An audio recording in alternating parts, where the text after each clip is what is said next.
Pakistan currently possesses between 160 and 170 nuclear warheads.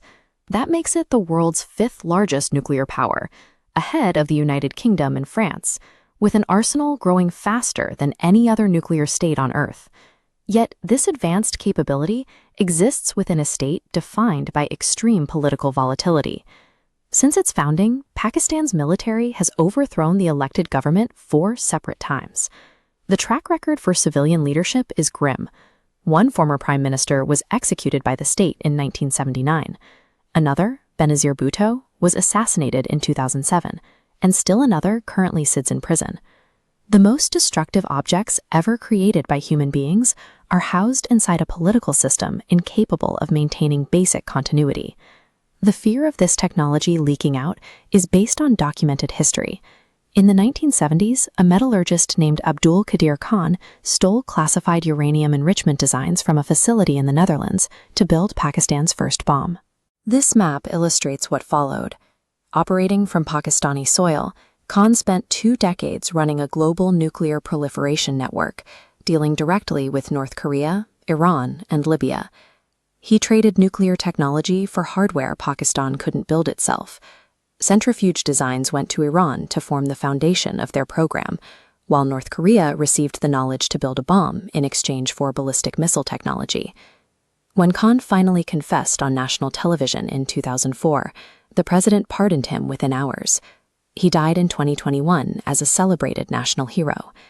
The infrastructure required to arm global adversaries has already operated successfully from within this country. The president is set. The elected government in Pakistan is largely a facade. Real, permanent power rests with the military and its intelligence wing, the ISI. Elected leaders who challenge their authority rarely survive in office. We saw this recently with Imran Khan. The former prime minister was removed in a parliamentary vote heavily engineered by the military, then arrested and sentenced to prison on multiple charges. Then there is the militant variable. Pakistan harbors an enormous concentration of designated terrorist organizations. Al-Qaeda, ISIS-K, and factions of the Taliban all operate actively within its borders. This creates the ultimate nightmare scenario for intelligence analysts, a period of extreme political chaos, where militant groups, aided by sympathetic elements inside the military, compromise the control of nuclear assets. Pakistan built the bomb for one reason: to guarantee its survival against a conventionally superior India after multiple catastrophic defeats. This diagram shows a concept called the stability-instability paradox.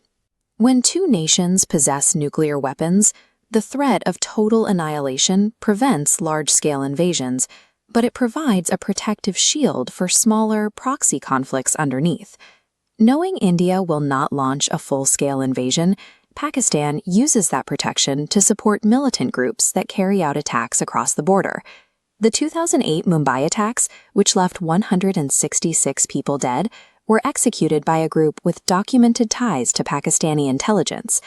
India absorbed that attack without military retaliation, because responding with conventional force against a nuclear-armed Pakistan risks an immediate escalation to a nuclear exchange. These warheads act as a permanent shield, providing diplomatic and military immunity for regional terrorism. Pakistan is currently enduring a structural collapse decades in the making. This chart tracks 2 vital indicators over the last 2 years.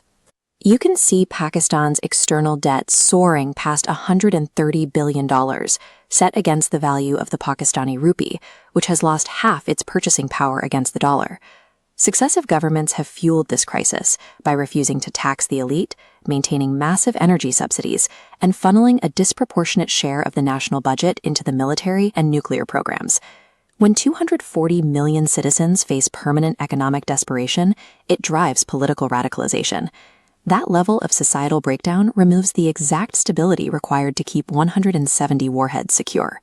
The sole wildcard keeping the state afloat is China, which has poured over $62 billion into Pakistani infrastructure projects through the China-Pakistan Economic Corridor.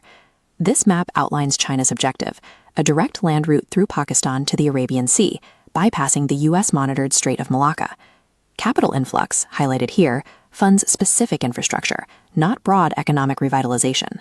China provides emergency loans to prevent default, but ignores structural reform. A prosperous, democratic Pakistan wouldn't need to be so compliant. The country remains functional primarily because a superpower finds its geography strategically useful. There are no viable options for the international community to fix this. Forced denuclearization, foreign political intervention, and border resolutions are all effectively impossible. By default, the world has settled on a singular, precarious strategy, relying on the self-preservation instinct of the Pakistani military to keep these weapons secure. The world's fifth-largest nuclear arsenal remains under the control of a fractured state, facing economic ruin and active internal militancy. We are simply watching the clock, waiting to see how long the center can hold.